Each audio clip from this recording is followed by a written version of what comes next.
नमस्कार, सत्यहिंदी.com पर आपका स्वागत। मैं हूं शैलेश। चुनाव आयोग का SIR यानी मतदाता सूची के विशेष पुनरीक्षण का काम जैसे जैसे आगे बढ़ रहा है, नए नए विवाद सामने आ रहे हैं।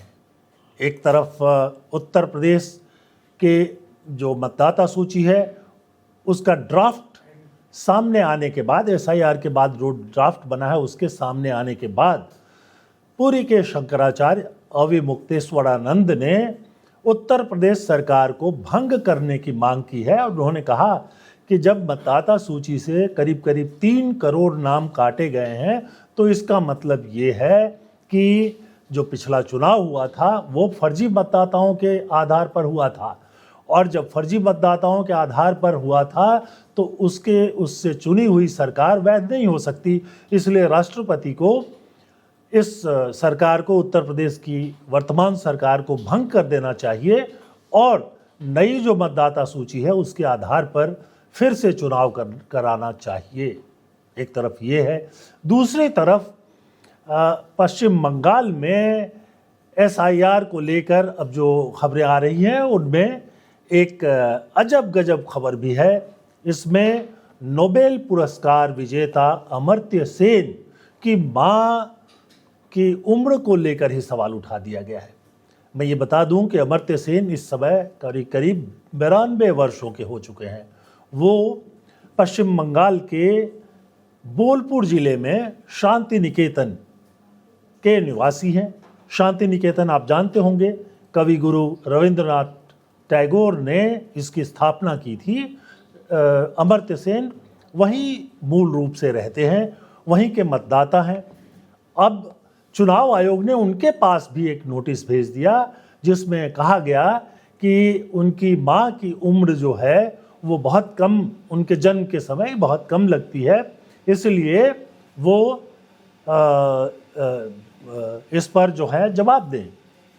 अब जब इसको लेके चुनाव आयोग पर तरह तरह के सवाल उठने लगे, उसकी फजीहत शुरू हो गई, तो उन्होंने उसको वापस भी ले लिया है। इस पर भी हम बात करेंगे, लेकिन आज सबसे पहले शुरुआत करते हैं कि उत्तर प्रदेश में पुरी के शंकराचार्य ने क्यों इस तरह का बयान दिया। उन्होंने ये बयान एक न्यूज़ चैनल को कैमरे पर दिया है और उसमें वो कहते हैं कि अगर इतने लोग SIR में कटे तो इसका मतलब है कि यूपी सरकार फर्जी वोट से बनी है, इसलिए उसे फौरन भंग करके राष्ट्रपति शासन लागू कर देना चाहिए। इसका मतलब जो सरकार बनी है वो गलत वोट से बनी है। नया चुनाव कराना चाहिए जो संशोधित सूची के आधार पर हो। बड़ा गंभीर, बहुत गंभीर बात है ये। यूपी में जो SIR की जो ड्राफ्ट रिपोर्ट है वो अब सामने आई है, तो उससे ये पता चलता है कि करीब करीब 2 करोड़ 89 लाख, यानी 2 करोड़ 90 लाख, मान लीजिए कि 2 करोड़ 90 लाख मतदाताओं के नाम उसमें से काट दिए गए हैं। ये संख्या जो है करीब करीब 18% बनती है, यानी 18% मतदाताओं के नाम काट दिए गए हैं। और बताया गया है कि इनमें से 2 करोड़ 17 लाख लोग जो हैं उत्तर प्रदेश से शिफ्ट कर गए हैं, दूसरी जगह कहीं और चले गए हैं, और 46 लाख 23 हज़ार लोगों की मौत हो चुकी है। इसके बाद तीसरे नंबर पर आता है 25 लाख 47 हज़ार लोगों का नाम जो है डुप्लीकेट पाया गया है, यानी 2 जगहों पर उनका नाम दर्ज था। इसी आधार पर शंकराचार्य कहते हैं कि भाई जब करीब करीब 3 करोड़ लोगों के नाम गलत पाए गए हैं तो इसका मतलब चुनाव ही गलत हो गया। अब अगर हम इसको देखें तो सिर्फ विधानसभा का ही नहीं, लोकसभा का चुनाव भी गलत माना जाएगा, क्योंकि इतनी बड़ी संख्या में मतदाता गलत थे। न जाने इनमें से कितने लोगों ने खुद वोट दिया होगा या फिर उनके नाम पर फर्जी वोट डाले गए होंगे। और अगर फर्जी वोट डाले गए हैं तो इसका तो सीधा मतलब यही निकलता है कि जो विजेता घोषित हुए हैं उसमें भी गड़बड़ी हो सकती है। तो जब इतनी सारी गड़बड़ियां हैं तो फिर उस चुनाव को वैध क्यों माना जाए, ये महत्वपूर्ण सवाल है। जो मतदाता सूची जिसमें कि पहले 15,44,00,000 लोगों की नाम था, उनमें से जो ड्राफ्ट लिस्ट SIR का जारी हुआ उसमें 12,55,00,000 लोग ही बचे हैं। हमने बताया आपको कि करीब 2,89,00,000 लोगों के नाम कैसे कटे हैं, किस किस आधार पर कटे हैं। तो इस पर सवाल तो उठता ही है। बहरहाल अब चुनाव आयोग ने जिनके नाम ड्राफ्ट सूची में नहीं है उनको एक अवसर दिया है, 1 महीने का समय है उनके पास, वो आकर अपनी आपत्ति दर्ज करा सकते हैं। कुछ फॉर्म चुनाव आयोग की तरफ से जारी होता है, वो फॉर्म भर करके जमा करें और अगर उनका दावा सही पाया जाएगा तो उनको मतदाता सूची में फिर से शामिल किया जाएगा और अब 6 फरवरी के बाद जो है अंतिम मतदाता सूची प्रकाशित हो पाएगी। तो ये ये है। और यहाँ पर सिर्फ मामला यहीं तक खत्म नहीं होता है। करीब करीब 9 राज्यों और 3 केंद्र शासित राज्यों से SIR की रिपोर्ट आ चुकी है और इस रिपोर्ट में करीब करीब 6.5 करोड़ लोगों के नाम जो हैं कट चुके हैं। ये कम नहीं होता है, 6.5 करोड़ लोगों का नाम, यानी एक विधानसभा क्षेत्र में खास तौर पे आप देखेंगे कि 100, 200, 500, 1,000 वोट से रिजल्ट जो है बदल जाता है, लोग हार जाते हैं, जीत जाते हैं। तो वैसी स्थिति में अगर इतने सारे गलत मतदाता थे तो फिर चुनाव आयोग कर क्या रहा था? ये 20-22 साल के बाद SIR करके उसको दुरुस्त करने की ज़रूरत क्यों आई?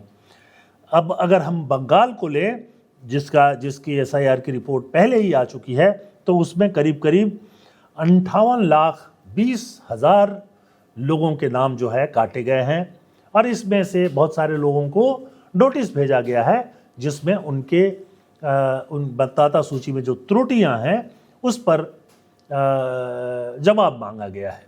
अब ये इसी तरह का एक पत्र जो है अमर्त्य सेन को भी भेजा गया।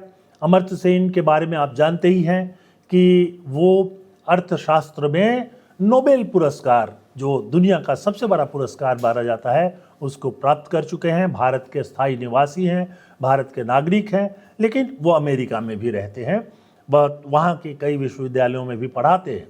अमर्त्य सेन को लेकर कई तरह की चर्चाएं रही हैं और वर्तमान सरकार उनसे खुश नहीं है, उनको वामपंथी वगैरह करार देती है, तो अलग है। अमर्त्य सेन का जन्म जो है 1933 में हुआ था।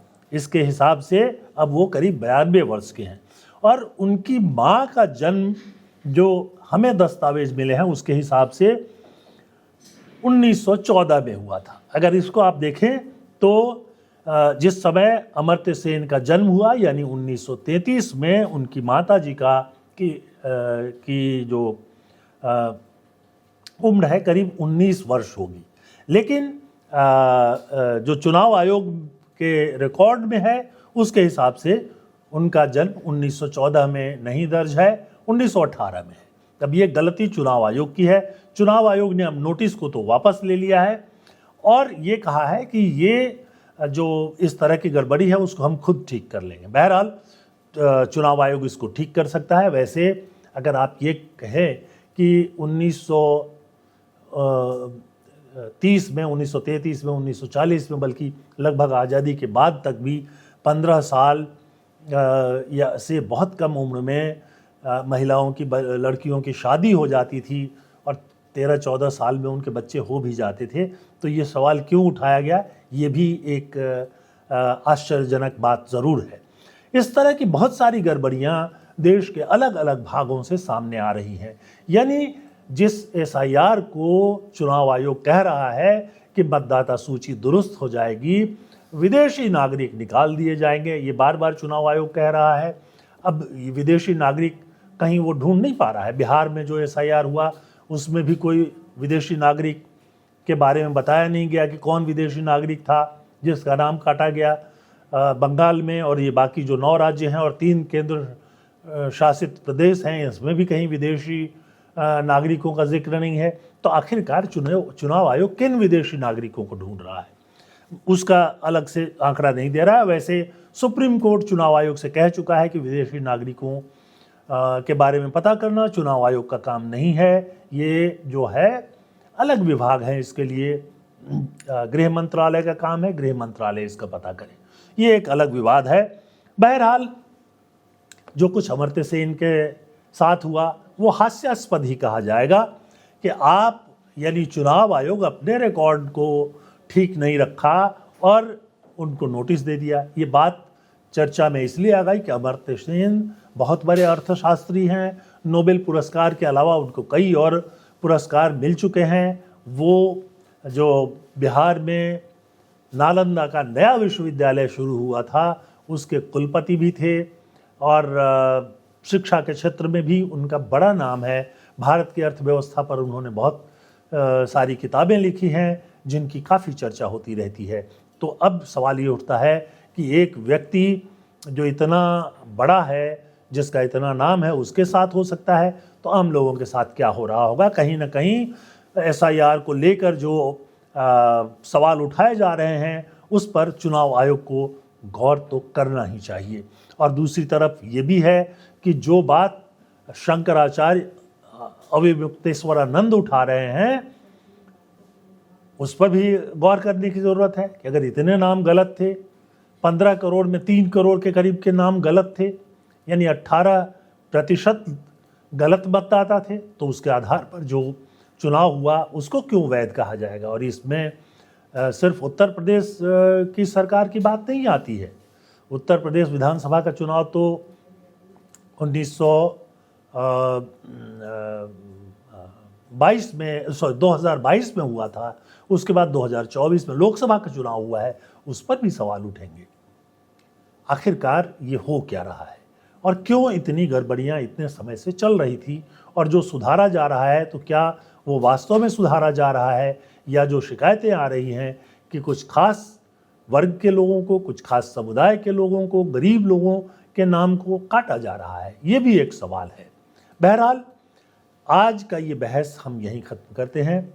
हम आपसे अनुरोध करेंगे कि हमारे जो प्रोग्राम हैं उनको लाइक करें, उनको फॉरवर्ड करें, और इसके साथ साथ हमारा जो सत्य हिंदी का ऐप है उसे भी डाउनलोड करें। हमारे चैनल को सब्सक्राइब करें, इससे हमारी बहुत मदद मिलती है और आपको भी प्रोग्राम देखने में काफ़ी सहूलियत होती है। हम ये भी अनुरोध करेंगे कि आप किसी न किसी समय थोड़ा समय निकाल करके डिस्क्रिप्शन हमारे कमेंट सेक्शन में जा करके और अपनी राय इस प्रोग्राम पर और बाकी जो हमारे प्रोग्राम हैं उन पर भी ज़रूर दें। इससे हमको अपने प्रोग्राम को बेहतर बनाने में मदद मिलती है। तो आज के लिए बहुत बहुत धन्यवाद। नमस्कार।